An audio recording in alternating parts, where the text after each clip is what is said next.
Nanti bergabung gitu Pak, kalau mau bergabung. Mungkin ada kendala.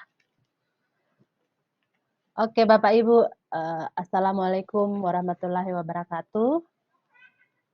Selamat sore, salam Warahmatullahi wabarakatuh. untuk kita semua. Baik Bapak Ibu, hari ini kita akan mulai materi kita terkait dengan budaya positif.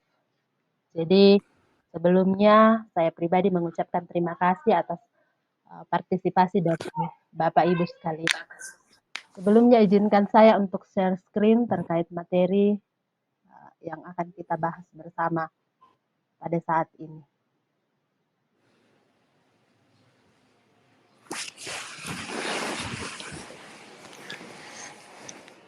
Bagaimana di layar Bapak Ibu, sudah kelihatan materinya? Iya, sudah Bu. Sangat bagus. Oke, jadi judul materi kita hari ini adalah budaya positif.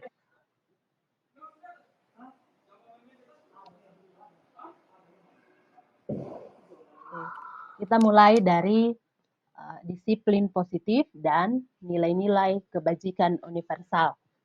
Makna kata disiplin, ketika mendengar kata disiplin, apa yang terbayang di benak kita? Kebanyakan mungkin dari kita menghubungkan kata disiplin dengan tata tertib, teratur, dan kepatuhan pada peraturan. Kata disiplin juga sering dihubungkan dengan hukuman, padahal itu sungguh berbeda. Karena belajar tentang disiplin positif tidak harus dengan memberi hukuman. Justru itu adalah salah satu alternatif terakhir dan bila perlu tidak digunakan sama sekali. Ki Hajar Dewantara menyatakan bahwa untuk mencapai kemerdekaan atau dalam konteks pendidikan kita saat ini, untuk menciptakan murid yang merdeka, syarat utamanya adalah harus ada disiplin yang kuat. Disiplin yang dimaksud ini adalah disiplin diri yang memiliki motivasi internal. Disiplin diri juga mempelajari bagaimana cara kita mengontrol diri dan bagaimana menguasai diri untuk memilih tindakan yang mengacu pada nilai-nilai yang kita hargai. Sehingga tercapai tujuan mulia yang diinginkan. Dengan kata lain bahwa seseorang yang memiliki disiplin diri berarti mereka bisa bertanggung jawab terhadap apa yang dilakukannya karena mereka mendasarkan tindakan mereka pada nilai-nilai kebajikan universal. Disiplin sebagai bentuk kontrol diri, yaitu belajar untuk kontrol diri agar dapat mencapai suatu tujuan yang mulia. Oke, kita masuk pada bagian nilai-nilai kebajikan universal. Nilai-nilai kebajikan adalah sifat-sifat positif manusia yang merupakan tujuan mulia yang ingin dicapai setiap individu. Diane Gossen mengemukakan bahwa dengan mengaitkan nilai-nilai kebajikan yang diyakini seseorang, maka motivasi intrinsiknya atau motivasi yang tumbuh dari dalam diri seseorang akan terbangun, sehingga menggerakkan motivasi dari dalam untuk dapat mencapai tujuan mulia yang diinginkan.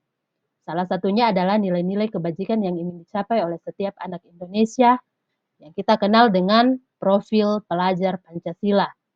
Nilai-nilai kebajikan bersifat universal dan lintas bahasa, suku bangsa, agama maupun latar belakang.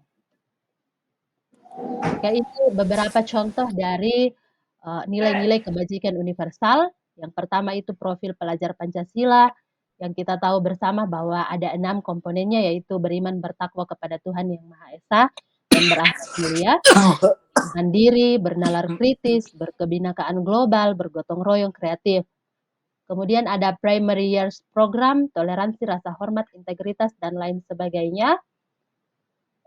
Berikut ada 9 pilar karakter Indonesia, yaitu cinta Tuhan dan segenap ciptaannya, kemandirian dan tanggung jawab, dan seterusnya.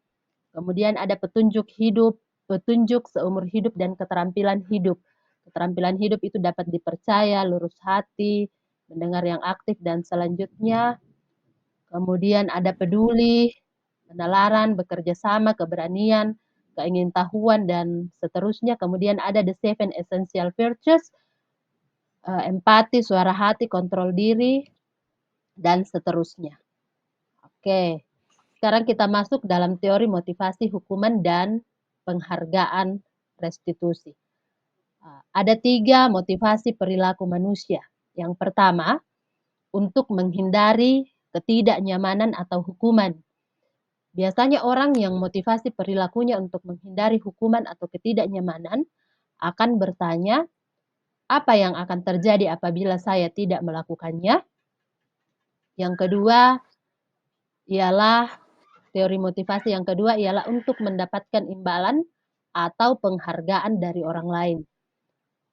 Satu tingkat di atas motivasi yang pertama. Di sini orang berperilaku untuk mendapatkan imbalan atau penghargaan dari orang lain. Orang dengan motivasi ini akan bertanya, apa yang akan saya dapatkan apabila saya melakukannya? Jadi di sini melakukan sesuatu karena ada imbalan yang mau diberikan. Kemudian yang ketiga, untuk menjadi orang yang mereka inginkan dan menghargai diri sendiri dengan nilai-nilai yang mereka percaya. Orang dengan motivasi ini akan bertanya, akan menjadi apa yang sebenarnya apabila saya melakukannya? Mereka melakukan sesuatu karena nilai-nilai yang mereka yakini dan hargai, dan mereka melakukannya karena mereka ingin menjadi orang yang melakukan nilai-nilai yang mereka yakini tersebut. Nah, tujuan dari disiplin positif yang sudah kita bahas sebelumnya tadi adalah menanamkan motivasi yang ketiga ini pada murid-murid, yaitu untuk menjadi orang-orang yang mereka inginkan dan menghargai diri sendiri dengan nilai-nilai yang mereka percaya. Ketika murid-murid kita memiliki motivasi tersebut, maka mereka telah memiliki motivasi intrinsik yang berdampak jangka panjang, motivasi yang tidak akan terpengaruh pada adanya hukuman atau hadiah. Jadi ketika anak-anak itu memiliki motivasi intrinsik atau motivasi dari dalam diri mereka masing-masing, maka motivasi itu bersifat jangka panjang dan tidak mudah hilang. Berbeda kalau motivasinya karena hadiah, maka itu tidak akan bertahan lama. Pertanyaannya sekarang adalah bagaimana cara kita sebagai guru untuk menanamkan disiplin positif kepada murid-murid kita? Oke, kita lihat slide berikutnya.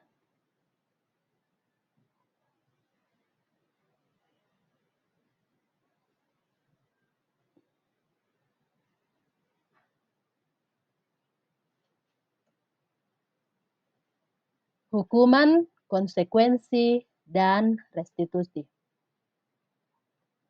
Dalam menjalankan peraturan ataupun keyakinan kelas atau sekolah, bila mana ada suatu pelanggaran, tindakan terhadap suatu pelanggaran pada umumnya berbentuk hukuman atau konsekuensi.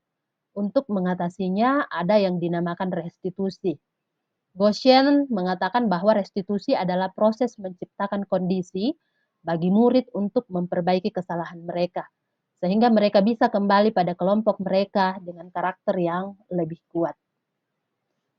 Pertanyaannya, adakah perbedaan antara hukuman dan konsekuensi? Bila ada perbedaan, bagaimana perbedaannya? Bila sama, di mana persamaannya? Oke, Bapak Ibu, mungkin kita bisa jawab dulu. Ini kira-kira menurut Bapak Ibu sekalian, adakah perbedaan antara hukuman dan konsekuensi?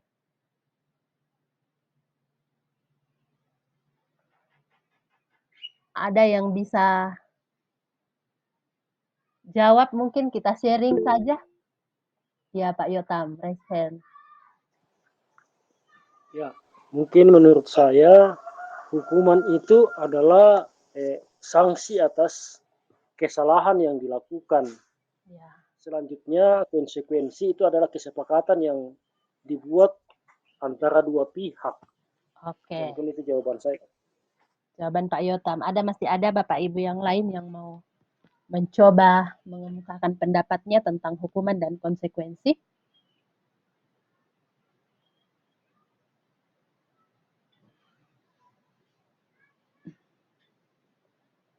Kalau sudah tidak ada, kita lanjut ke slide berikutnya. Oke, ini sebagian kecil yang saya ambil kita bisa melihat di sini ada 3 hukuman, konsekuensi, dan restitusi. Hukuman ini termasuk ke dalam identitas gagal. Kemudian konsekuensi dan restitusi ini masuk ke dalam identitas sukses. Oke, jadi di sini terlihat jelas perbedaannya. Kalau hukuman itu sesuatu yang menyakitkan harus terjadi, konsekuensi sesuatu yang harus terjadi, restitusi itu merupakan pilihan. Kemudian kalau hukuman itu tidak nyaman untuk murid atau anak untuk jangka waktu yang panjang. Kalau konsekuensi tidak nyaman untuk murid atau anak dalam waktu jangka yang pendek.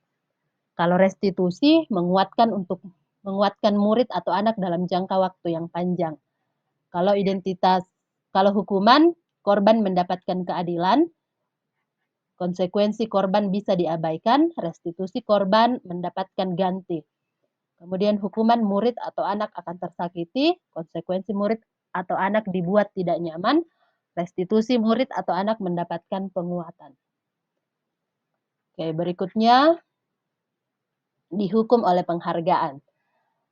Saat kita berulang kali menjanjikan hadiah kepada anak-anak agar berperilaku bertanggung jawab, atau kepada seorang murid agar mempelajari sesuatu yang baru, atau kepada seorang karyawan agar melakukan pekerjaan yang berkualitas, kita sedang berasumsi mereka tidak dapat melakukannya atau mereka tidak akan memilih untuk melakukannya. Itu menurut Alfikon. Kemudian pengaruh jangka pendek dan jangka panjang terhadap penghargaan. Yang pertama, penghargaan efektif jika kita menginginkan seseorang melakukan sesuatu yang kita inginkan dalam jangka waktu pendek. Jika kita menggunakan penghargaan lagi dan lagi, maka orang tersebut akan bergantung pada penghargaan yang diberikan serta kehilangan motivasi dalam diri mereka. Yang ketiga, jika kita mendapatkan penghargaan untuk melakukan sesuatu yang baik, maka selain kita senantiasa berharap mendapatkan penghargaan tersebut lagi, kita pun menjadi tidak menyadari tindakan baik yang kita lakukan. Berikutnya, penghargaan mematikan kreativitas. Murid-murid diminta berpikir mengenai hadiah atau penghargaan yang bisa mereka dapatkan bila berhasil menulis sebuah puisi. Kreativitas kelompok murid-murid ini menjadi berkurang dibandingkan dengan yang tidak diberitahukan tentang hadiah yang bisa mereka terima. Yang kedua, penelitian menunjukkan bahwa pekerjaan seni atau sebuah penulisan cerita menjadi kurang kreatif bila dijanjikan sebuah hadiah atau penghargaan. Yang ketiga, dalam tugas-tugas memecahkan masalah, para murid memakan waktu lebih lama dan memberikan jalan keluar kurang kreatif saat mereka dijanjikan suatu penghargaan. Berikutnya, penghargaan menghukum.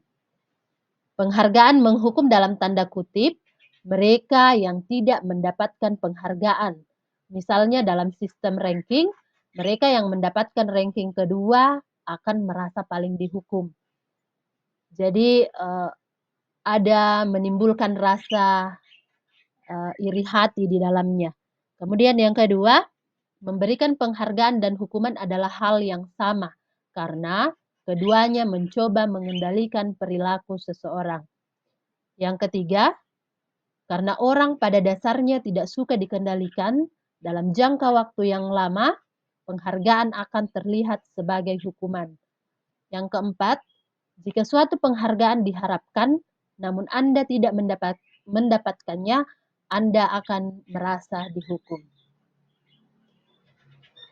Berikutnya, restitusi. Sebuah pendekatan untuk menciptakan disiplin positif akan merasa dihukum. Nah, sebagai seorang guru, ketika murid akan Anda melakukan kesalahan, tindakan mana yang akan Anda lakukan? Oke, baik Bapak Ibu, kita akan jawab sama-sama lagi. Yang pertama, kalau siswa kita melakukan kesalahan, tindakan mana yang akan kita lakukan? Bagian A, menunjukkan kesalahannya dan memintanya melihat kesalahannya baik-baik. B. Mengatakan kamu seharusnya tahu bagaimana kamu seharusnya bertindak. Bagian ketiga, mengingatkan murid Anda akan kesalahannya yang sama di waktu sebelumnya. Bagian D, bertanya padanya, kenapa kamu melakukan sesuatu yang seharusnya tidak kamu lakukan? Bagian E, mengkritik dan mendiamkannya. Oke, menurut Bapak Ibu, kalau siswa kita melakukan sebuah kesalahan, kira-kira tindakan yang mana yang akan kita lakukan?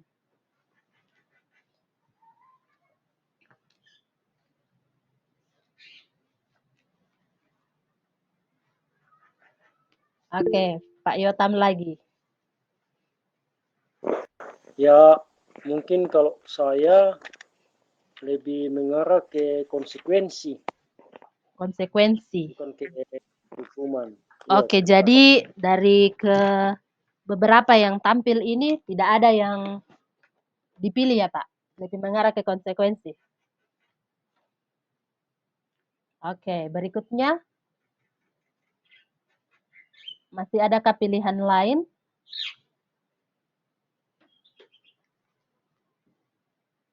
Selain Pak Yotam?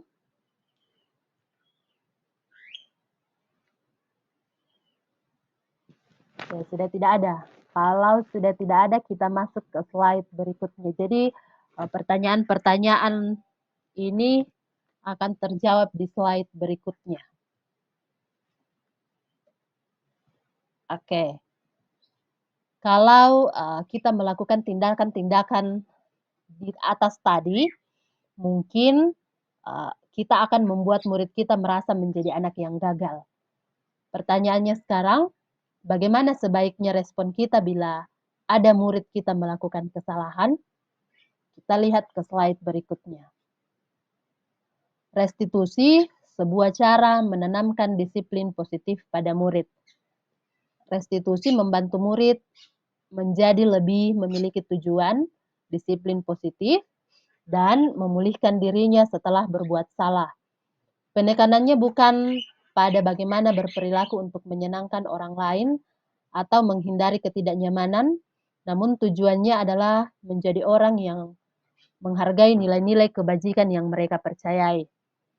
Melalui pendekatan restitusi, ketika murid berbuat salah, guru akan menanggapi dengan mengajak murid berefleksi tentang apa yang dapat mereka lakukan untuk memperbaiki kesalahan mereka sehingga mereka menjadi pribadi yang lebih kuat dan menghargai dirinya.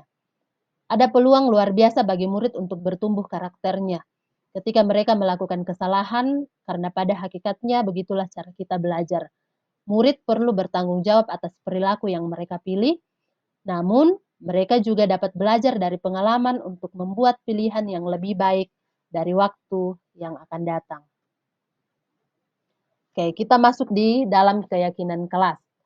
Mengapa disebut keyakinan kelas dan bukan peraturan kelas saja? Nah, mengapa kita memiliki peraturan tentang menggunakan helm pada saat mengendarai kendaraan roda 2 atau motor? Ya, mungkin kebanyakan kita akan menjawab untuk keselamatan kita atau untuk kesehatan kita. Nah, nilai keselamatan dan kesehatan ini yang kita sebut sebagai suatu keyakinan. Jadi keyakinan itu nilai-nilai kebajikan universal yang disepakati secara tersirat dan tersurat, lepas dari latar belakang suku, negara, bahasa, maupun agama. Kemudian pembentukan keyakinan sekolah atau kelas. Keyakinan kelas bersifat abstrak daripada peraturan yang lebih rinci dan konkret. Keyakinan kelas berupa pernyataan-pernyataan universal. Pernyataan keyakinan kelas senantiasa dibuat dalam bentuk positif. Keyakinan kelas hendaknya tidak terlalu banyak sehingga mudah diingat dan dipahami oleh semua warga kelas.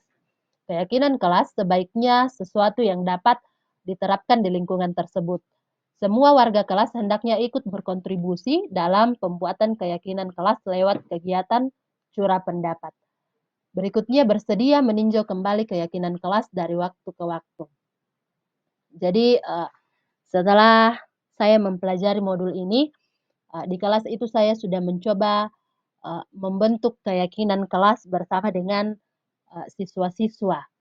Jadi ini merupakan beberapa langkah-langkah yang harus diperhatikan dalam membuat keyakinan kelas. Jadi keyakinan kelas itu saya buat mulai dari peraturan, misalnya seperti contoh, saya menanyakan kepada peserta didik kira-kira peraturan apa yang mau kita terapkan di dalam kelas kita selama pembelajaran mata pelajaran ini.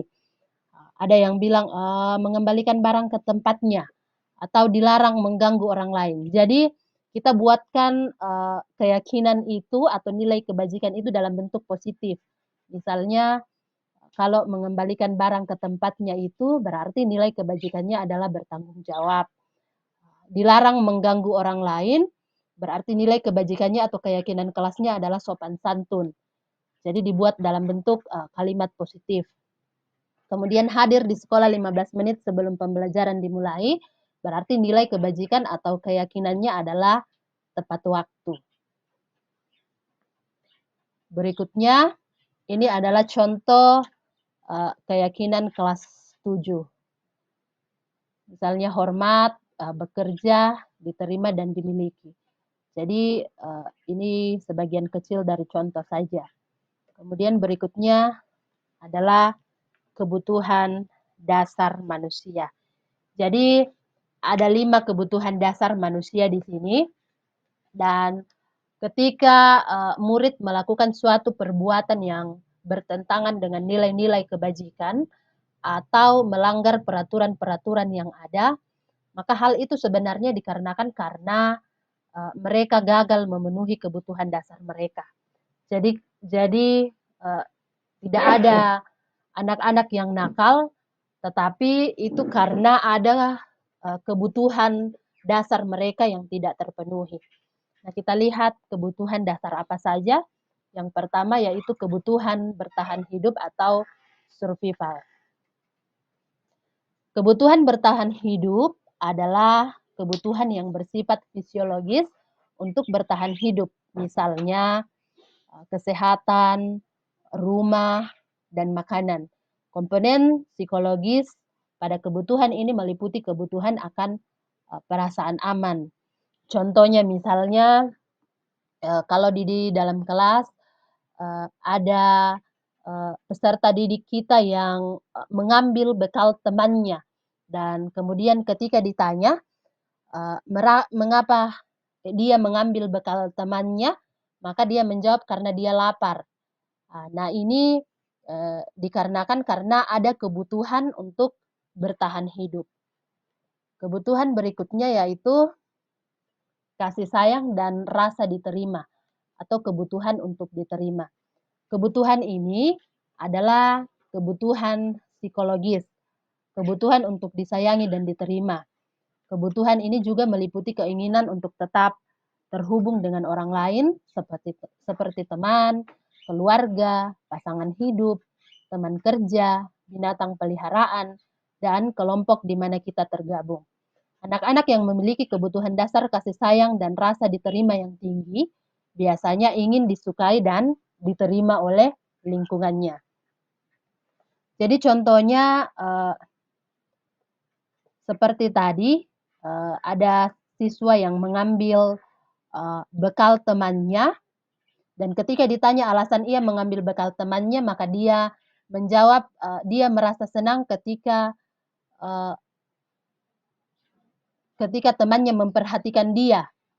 Dia mengambil bekal temannya, dia merasa senang kalau temannya memperhatikan dia. Nah, ketika temannya melaporkan itu kepada gurunya dan gurunya memberitahukan kepada orang tuanya sehingga orang tuanya memperhatikannya, maka anak ini membutuhkan rasa akan kasih sayang dan rasa ingin diterima. Kemudian kebutuhan dasar yang ketiga yaitu penguasaan atau kebutuhan pengakuan atas kemampuan.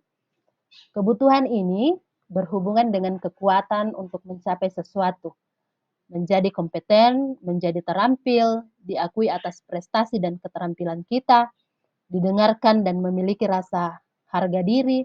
Kebutuhan ini meliputi keinginan untuk dianggap berharga, bisa membuat perbedaan, bisa membuat pencapaian kompeten, diakui, dihormati.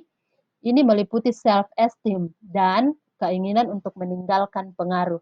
Anak-anak yang memiliki kebutuhan dasar akan penguasaan yang tinggi biasanya selalu ingin menjadi pemimpin.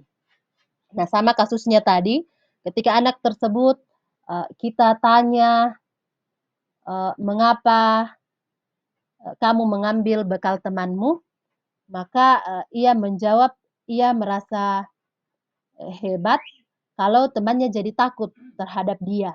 Nah, maka anak ini sedang berusaha memenuhi kebutuhan dasarnya akan kekuasaan. Berikutnya, kebutuhan dasar yang keempat yaitu kebebasan atau kebutuhan akan pilihan.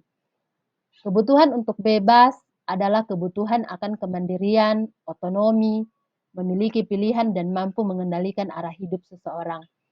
Anak-anak dengan kebutuhan kebebasan yang tinggi menginginkan pilihan, mereka perlu banyak bergerak, suka mencoba-coba, tidak terlalu terpengaruh orang lain dan senang mencoba hal baru dan menarik. Jadi ketika dalam situasi tadi anak-anak mengambil bekal, seorang anak mengambil bekal temannya tanpa izin dan ketika ditanya mengapa ia melakukannya dan dia menjawab bahwa dia merasa bosan dengan bekal makanan yang dibawakan karena itu saja, maka anak ini ingin mencoba makanan temannya yang beraneka ragam, maka itu berarti bahwa anak ini sedang berusaha memenuhi kebutuhannya akan kebebasan. Berikutnya kebutuhan dasar yang kelima atau yang terakhir yaitu kesenangan. Kebutuhan untuk merasa senang. Kebutuhan akan kesenangan adalah kebutuhan untuk mencari kesenangan bermain dan tertawa.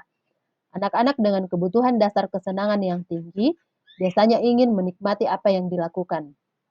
Mereka juga bisa berkonsentrasi tinggi saat mengerjakan hal yang disenangi. Mereka suka permainan dan suka mengoleksi barang, suka bergurau, suka melucu dan juga menggemaskan. Dan ketika dalam posisi yang tadi, anak tersebut ditanya mengapa mengambil bekal temannya, maka ia menjawab bahwa ia suka atau menikmati ekspresi wajah teman-temannya yang kesal karena diambil makanannya, yang menurut dia bahwa ekspresi temannya itu lucu, maka itu berarti bahwa anak tersebut sedang berusaha memenuhi kebutuhannya akan kesenangan. Berikutnya ada yang dinamakan dengan posisi kontrol guru.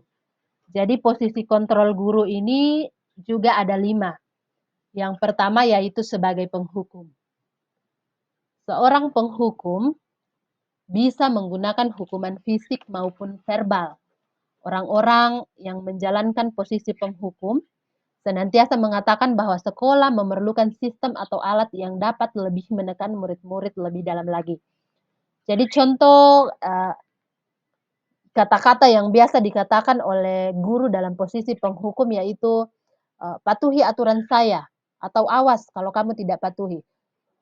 Kamu selalu saja salah atau selalu pasti kamu yang terakhir selesai. Nah, itu biasa contoh kalimat-kalimat yang biasa dilakukan oleh guru dalam posisi kontrol penghukum. Kemudian posisi kontrol yang kedua, yaitu pembuat merasa bersalah. Pada posisi ini, biasanya guru akan bersuara lebih lembut, pembuat rasa bersalah akan menggunakan keheningan yang membuat orang lain merasa tidak nyaman, bersalah, atau rendah diri. Jadi, kata-kata yang biasa digunakan oleh pembuat rasa bersalah ini seperti ibu sangat kecewa sekali dengan kamu, atau berapa kali ibu harus memberitahu kamu, atau bagaimana coba kalau orang tua kamu tahu bahwa kamu berbuat seperti ini. Nah, di posisi ini murid akan memiliki penilaian diri yang buruk tentang diri mereka sendiri. Murid merasa tidak berharga dan merasa mereka telah mengecewakan orang-orang yang mereka sayangi. Kemudian posisi yang ketiga adalah posisi kontrol sebagai teman. Guru pada posisi ini tidak akan menyakiti murid, namun akan tetap berupaya mengontrol murid melalui persuasi. Posisi teman pada guru bisa negatif ataupun positif. Positif di sini berupa hubungan baik yang terjalin antara guru dan murid. Hal negatif adalah bila suatu saat guru tersebut tidak membantu murid lagi, maka murid akan merasa dikecewakan dan tidak mau lagi berusaha. Serta murid hanya akan bertindak untuk guru tertentu dan tidak untuk guru lainnya. Jadi guru pada posisi teman ini akan berkata, ayo bantulah ibu, demi ibu ya, atau ayo ingat tidak bantuan ibu selama ini. Atau ya sudah, tidak apa-apa, kali ini ibu maafkan, nanti ibu bantu bereskan ya. Kemudian posisi kontrol yang keempat yaitu sebagai pemantau. Memantau berarti mengawasi. Pada saat kita mengawasi, kita bertanggung jawab atas perilaku orang-orang yang kita awasi. Posisi pemantau berdasarkan pada peraturan-peraturan dan konsekuensi. Bila kita mengingat, jadi kata-kata yang biasa digunakan oleh seorang pemantau itu biasa kalau siswa berbuat salah biasa kita bilang, peraturan sekolah itu apa? Peraturan apa yang telah kamu langgar? Atau sanksi atau konsekuensi apa yang akan kamu terima? Seperti itu. Kemudian posisi kontrol yang kelima yaitu sebagai manajer. Posisi terakhir ini yaitu manajer adalah posisi di mana guru berbuat sesuatu bersama dengan murid, mempersilahkan murid mempertanggungjawabkan perilakunya, mendukung murid agar dapat menemukan solusi atas permasalahannya sendiri. Jadi apabila kita menginginkan murid-murid kita menjadi manusia yang merdeka, mandiri dan bertanggung jawab, maka kita perlu mengacu kepada restitusi yang dapat menjadikan murid kita sebagai manajer bagi dirinya sendiri. Di sini penekanannya bukan pada kemampuan konsekuensi, namun dapat berkolaborasi dengan murid bagaimana memperbaiki kesalahan yang ada. Nah, kebanyakan guru yang berada pada posisi kontrol manajer akan berkata, keyakinan-keyakinan kelas apa yang kita yakini. Kemudian apakah kamu meyakininya? Jika kamu meyakininya, apakah kamu bersedia memperbaikinya? Jika kamu memperbaiki ini, hal apa yang akan kamu lakukan untuk memperbaikinya? Atau apa rencana kamu untuk memperbaiki hal ini? Dan kata-kata seterusnya. Oke. Kemudian yang menjadi refleksi kita bersama, kira-kira dari 5 posisi kontrol guru ini, posisi kontrol yang manakah yang biasa kita lakukan? Mungkin ada yang bisa menjawab? Iya, Pak Yotam. Ya, saya lagi. Kayaknya yang lain ini mungkin terlalu Mungkin yang lain menyimak, Pak. menyimak. Kalau saya biasanya di manajerial sama di teman.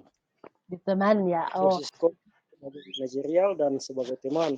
iya. Oke, makasih. Terima kasih Pak Yotam. Jadi kalau saya pribadi, sebelum saya mempelajari materi ini, posisi kontrol saya biasa di penghukum dan sebagai pemantau. Jadi cukup galak sebenarnya. Masih ada Bapak Ibu yang lain? Kira-kira posisi kontrolnya saat ini berada pada posisi keberapa?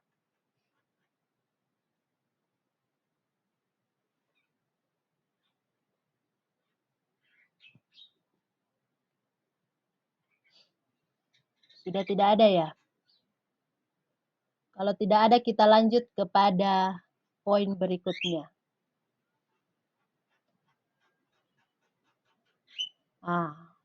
Dari kelima posisi kontrol ini, posisi kontrol yang manakah yang seharusnya kita lakukan?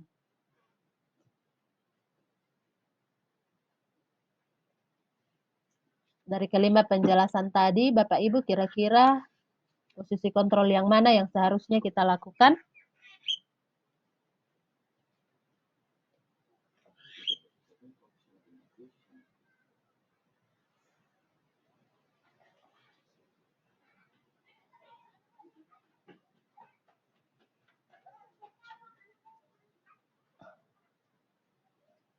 Ada yang bisa memberikan jawabannya?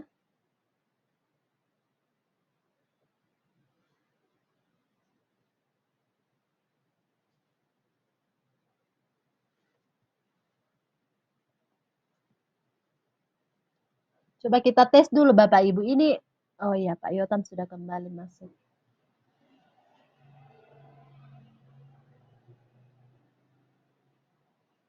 Lagi bermasalah dengan jaringan ya Pak Yotam? Anu Bu, itu ada yang menelpon, makanya langsung putus. Oh iya Pak. Oke, saya lanjut. Jadi posisi kontrol yang manakah yang harusnya kita lakukan? Jadi dari kelima posisi kontrol ini, yang seharusnya kita lakukan adalah posisi kontrol yang kelima, yaitu posisi sebagai manajer. Oke, kita lihat langkah-langkah selanjutnya bagaimana mengatasi siswa yang bermasalah. Ada yang namanya segitiga restitusi. Jadi segitiga restitusi ini dimulai dari menstabilkan identitas, pertama, kemudian yang kedua validasi tindakan yang salah, yang ketiga yaitu menanyakan keyakinan. Kita lihat yang pertama, menstabilkan identitas atau stabilize the identity. Bagian dasar dari segitiga ya restitusi ini bertujuan untuk mengubah identitas anak dari orang yang gagal karena melakukan kesalahan menjadi orang yang sukses. Anak yang melanggar peraturan karena sedang mencari perhatian adalah anak yang sedang mengalami kegagalan. Dia mencoba untuk memenuhi kebutuhan dasarnya, namun ada benturan. Kalau kita mengkritik dia, maka kita akan tetap membuatnya dalam posisi gagal. Jadi saya pribadi sebelum mempelajari modul ini biasanya kalau menemukan anak-anak yang bermasalah atau misalnya dia berkelahi, maka biasanya sebelum kita adili biasa kita marahi dulu. Ah, memang kamu ini nakal, memang dari sononya. Nah, jadi dari segitiga restitusi ini mengajarkan kita bahwa ternyata tidak seperti itu yang kita lakukan. Jadi ketika ada anak-anak yang bermasalah, maka yang pertama kita lakukan adalah menstabilkan identitas. Jadi kita tidak menyalahkan mereka, namun kata-kata yang bisa kita gunakan contohnya misalnya bahwa perbuatan salah itu adalah perbuatan yang manusiawi atau tidak ada manusia yang sempurna atau bisa juga bahwa semua manusia pernah melakukan kesalahan. Namun kesalahan itu kita bisa selesaikan. Nah, itu sebagian kecil dari contoh-contoh menstabilkan identitas. Kemudian sesudah kita menstabilkan identitas, kita masuk dalam validasi tindakan yang salah atau validate the misbehavior. Jadi setiap tindakan itu dilakukan dengan suatu tujuan, yaitu memenuhi kebutuhan dasar. Seperti tadi yang sudah saya jelaskan bahwa sejatinya bahwa tidak ada anak-anak yang nakal, mereka melakukan tindakan-tindakan yang tidak sesuai dengan norma-norma atau keyakinan-keyakinan universal itu karena ada suatu kebutuhan yang mereka yang tidak terpenuhi. Nah, menurut teori kontrol, semua tindakan manusia baik atau buruk pasti memiliki maksud atau tujuan tertentu. Jadi seorang guru yang memahami teori kontrol pasti akan mengubah pandangannya dari teori stimulus respon ke cara berpikir proaktif yang mengenali tujuan dari setiap tindakan. Jadi kita perlu menganalisa bahwa apa kira-kira tujuan dari tindakan yang dilakukan oleh anak tersebut. Nah, jadi yang kita lakukan itu tanpa menghakimi. Jadi kata-kata yang bisa kita gunakan seperti kamu pasti punya alasan mengapa kamu melakukan hal itu, atau kamu boleh mempertahankan sikap itu, tapi mungkin harus menambahkan sikap yang baru. Atau biasanya guru menyuruh anak untuk menghentikan sikap yang tidak baik, tapi teori kontrol menyatakan bahwa resep itu tidak manjur. Nah, restitusi tidak menyarankan guru bicara kepada murid bahwa melanggar aturan atau sikap yang baik, tapi dalam restitusi guru harus memahami alasannya dan paham bahwa setiap orang pasti melakukan yang terbaik di waktu yang tertentu. Jadi ketika anak-anak berbuat salah, kalau kita menolak anak yang sedang berbuat salah, pasti dia akan tetap menjadi bagian dari masalah itu. Namun ketika bila mana kita memahami alasan anak tersebut melakukan sesuatu, maka dia akan merasa dipahami. Kemudian posisi yang ketiga ialah menanyakan keyakinan atau seek the belief. Teori kontrol menyatakan bahwa kita adalah dasarnya termotivasi secara internal. Ketika identitas sukses telah tercapai dalam langkah 1 tadi, dan langkah yang salah telah divalidasi pada langkah yang kedua, maka anak akan siap untuk dihubungkan dengan nilai-nilai yang dia percaya dan berpindah menjadi orang yang dia inginkan. Nah, contoh kata-kata yang bisa kita tanyakan, katakan pada menanyakan keyakinan ini, misalnya, apakah yang kamu perbuat ini sudah sesuai dengan nilai-nilai keyakinan, atau apakah yang kamu perbuat ini adalah sesuatu hal yang baik atau tidak, atau apa bayangan kita tentang kelas yang ideal, atau kamu mau jadi orang seperti apa. Nah, kehidupan seperti apa nantinya yang kamu inginkan, atau apakah kamu ingin menjadi orang yang sukses, apakah kamu ingin menjadi orang yang bertanggung jawab atau bisa dipercaya. Nah, maka kalau kita menanyakan hal ini, kebanyakan anak-anak akan mengatakan iya, tapi mereka tidak tahu bagaimana cara menjadi orang seperti itu. Nah, kita sebagai guru dapat membantu dengan bertanya seperti apa jika mereka menjadi orang seperti itu. Ketika anak sudah mendapat gambaran yang jelas tentang orang seperti apa yang mereka inginkan, maka kita sebagai guru dapat membantu anak tersebut untuk fokus pada gambaran tersebut. Jadi sedikit sharing Bapak Ibu, dalam penerapan segitiga restitusi ini, saya sudah pernah menerapkannya di kelas. Jadi pada saat itu saya lagi sedang mengajar, jadi tanpa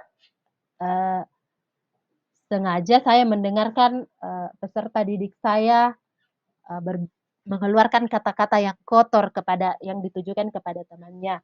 Kemudian saya memanggil dan menerapkan segitiga restitusi ini, dan saya mengamati anak itu sampai detik ini, bonding di antara kami itu jadi lebih kuat, dan anak ini sampai detik ini dia sudah menjadi anak yang lebih baik lagi dari sebelumnya. Jadi itu menunjukkan bahwa menerapkan segitiga restitusi pada peserta didik kita yang bermasalah ini itu sangat baik.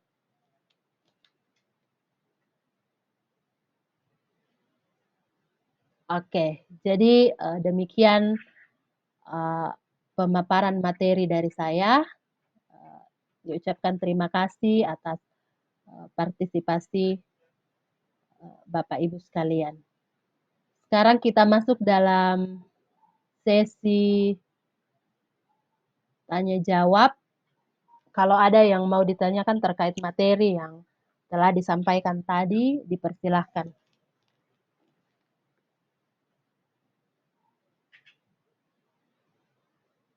Jadi santai saja Bapak Ibu. Tidak usah terlalu tegang.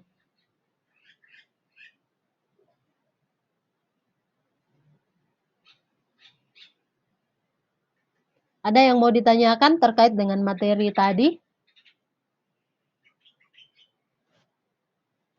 Pak Yusran mungkin, Pak Denianto, Pak Otto, Ibu Marlin, Ibu Rabia.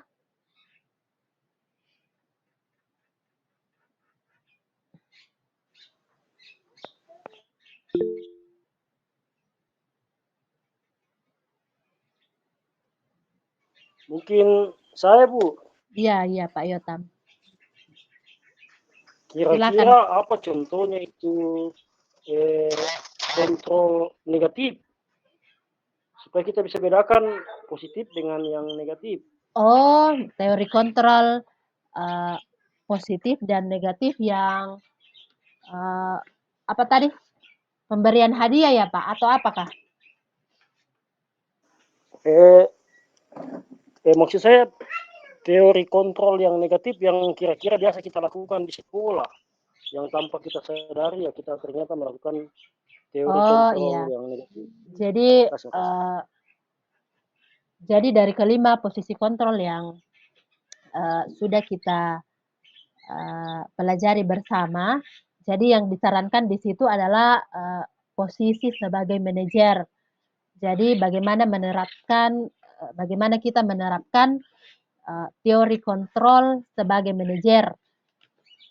Jadi kalau yang dikatakan negatif mungkin bukan pada kata negatif, Pak, tapi dari keempat posisi ini, yang pertama yaitu penghukum. Jadi ketika kita menghukum anak-anak, misalnya kita menghukum misalnya yang biasa dilakukan kalau anak-anak ribut, misalnya kita suruh berdiri di depan kelas, angkat satu kaki. Misalnya disuruh setengah jam atau 1 jam. Jadi penghukuman ini akan membuat membekas rasa di dalam hati anak-anak ini. Jadi bisa menimbulkan rasa dendam atau rasa sakit hati buat anak-anak. Kemudian yang kedua yaitu teman. Jadi dampak negatif yang timbul ketika kita menerapkan posisi kontrol sebagai teman, ketika kita tidak lagi membantu anak-anak itu, maka dia akan merasa kecewa. Jadi kecewa terhadap kita ketika kita sudah tidak membantu lagi. Kemudian sebagai pemantau, pemantau di sini berarti bahwa kita mengawasi anak-anak dan bertanggung jawab atas perilaku anak-anak yang kita awasi tersebut. Jadi posisi pemantau berdasarkan pada peraturan-peraturan dan konsekuensi. Jadi pemantau ini dia mengandalkan perhitungan atau catatan data yang dapat digunakan sebagai bukti atas perilaku seseorang. Misalnya kalau anak melanggar, kamu dari kemarin-kemarin kamu memang selalu seperti ini.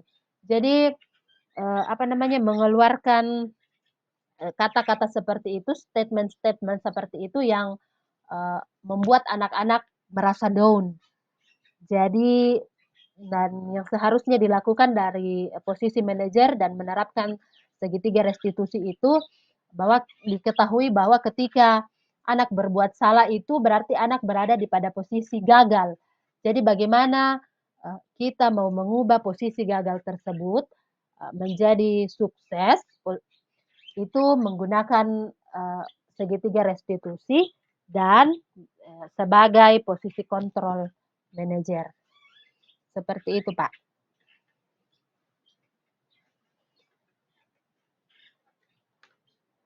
Oke, kira-kira masih ada lagi yang mau ditanyakan terkait dengan materi ini? Jadi di ada contoh penerapan segitiga restitusi dalam bentuk video, tapi ini saya belum download. Saya coba dulu kira-kira bisa terputar kalau saya share screen di sini. Mudah-mudahan saja bisa.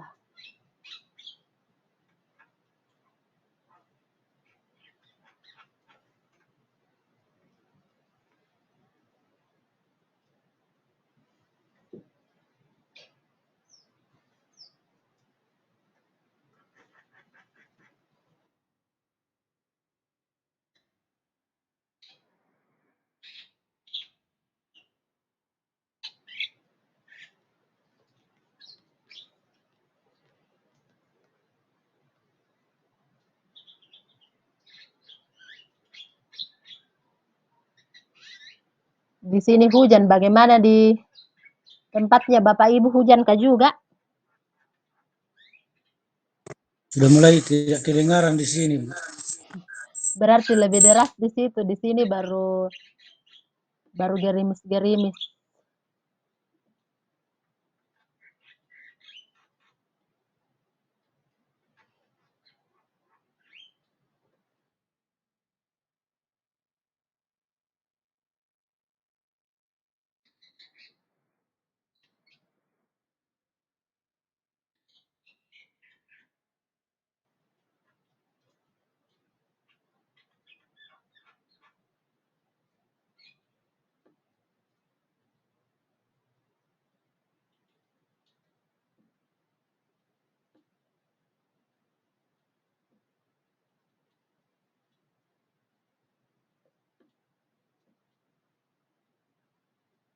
Oke, saya coba share screen dulu Bapak Ibu, mudah-mudahan bisa terbuka ini.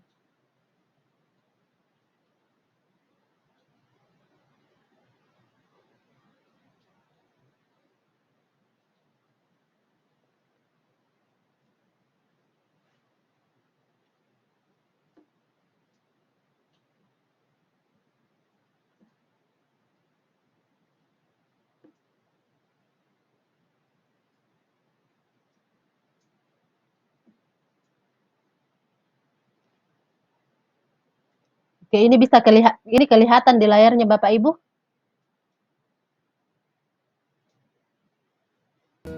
Kelihatan. Salam dan bahagia Ibu dan Bapak guru hebat. Pada video kali ini kita akan membahas tentang Dengaran satu program disiplin positif yang diterapkan di lingkungan sekolah yang dikenal dengan nama restitusi.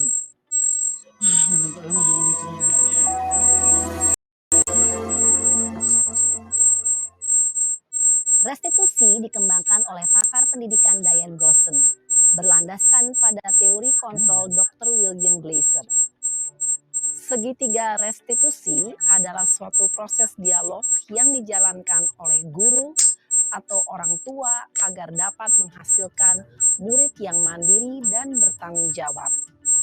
Pada saat guru di posisi manajer, aspek yang dikembangkan pada murid adalah motivasi intrinsik, sehingga penanaman nilai-nilai kebajikan dapat tumbuh dan berkembang menjadi suatu kebiasaan positif yang akhirnya membentuk karakter murid. Proses dialog ini terdiri dari 3 langkah yang digambarkan pada ketiga sisi pada segitiga restitusi. Sisi pertama adalah menstabilkan identitas. Sisi yang kedua adalah validasi tindakan yang salah. Dan sisi yang ketiga adalah menanyakan keyakinan. Ibu dan Bapak guru, berikut ini akan ditunjukkan bagaimana seorang guru berada dalam posisi manajer menggunakan penerapan segitiga restitusi.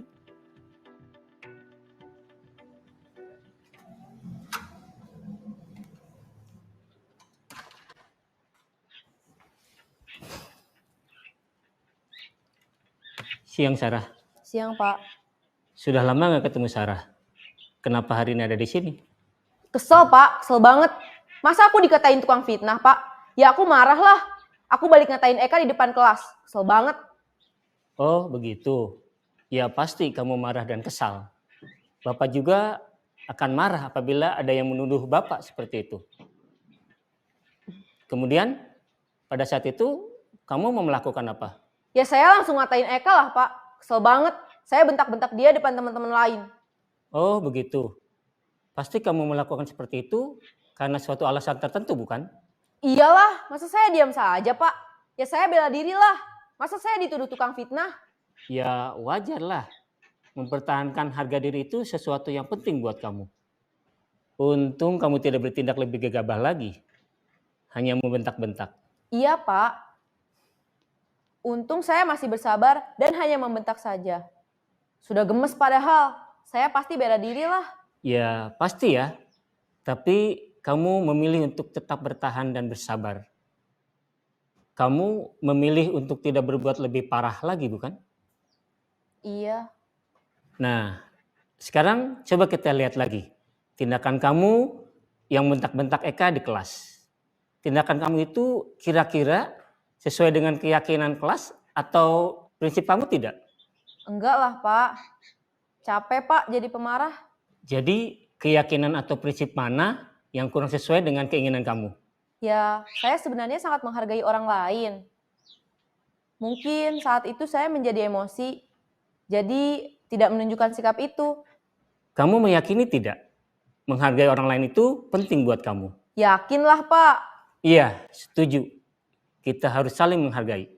Namun, ada juga keyakinan yang kita sepakati yang perlu kita jalankan apabila kita sedang marah, bukan?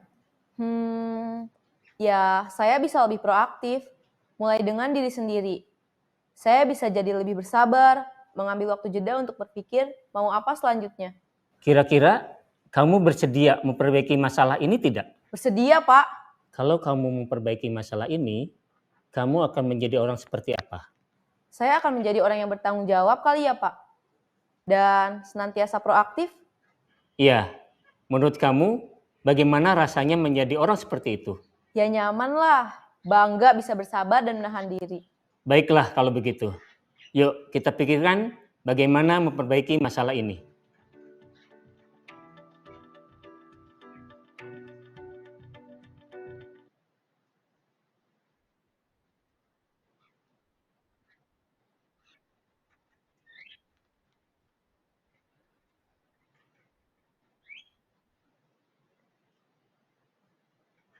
Oke Bapak Ibu, jadi itu contoh dari penerapan segitiga restitusi dengan posisi kontrol sebagai manajer. Jadi di sekolah kita masing-masing bisa kita terapkan dengan bahasa kita, dengan cara kita berbicara kepada siswa kita. Oke, sampai di sini masih ada yang mau ditanyakan terkait dengan budaya positif ini?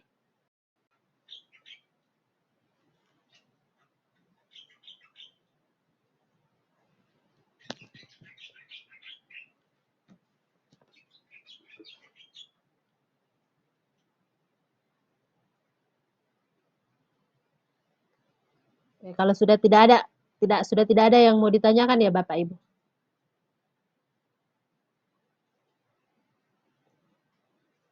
Kalau sudah tidak ada, karena ini juga sudah jam 5, jadi kita akhiri pertemuan kita hari ini. Saya sangat mengucapkan terima kasih atas kebersediaan Bapak Ibu dalam mengikuti materi ini. Kalau misalnya mungkin ada yang mau ditanyakan, bisa chat saya secara pribadi mungkin kalau misalnya ada yang tidak jelas dari materi yang disampaikan hari ini dan tidak